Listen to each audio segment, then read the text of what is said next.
Bueno, aviam, Pardo, que ara farem l'Històries Pardianes dintre del Parla en Gràcia i què ens explicaràs avui, aviam?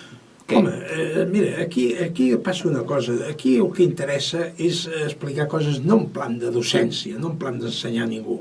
El plan que nosaltres aquí portem, tu saps que és evident, és una mica el recordar coses que han succeït a Barcelona i que precisament per respecte a les persones que han sigut els protagonistes d'aquestes coses, doncs nosaltres els recordem, com va passar, per exemple, amb el senyor Rogent, etc., o amb els Pintor Casas, o amb més o menys els que ens escolten.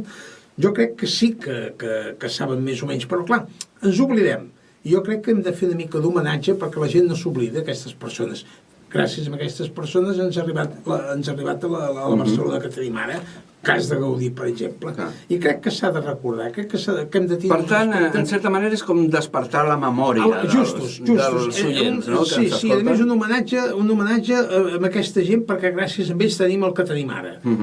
I podem parlar de moltes coses que, bueno, podem gaudir avui dia, m'entens? Molt bé, per tant, Històries Pardianes dintre del Parla en Gràcia cada divendres de 7 a 8 de la tarda. Sí, i tant. Procurem fer-ho. Molt bé.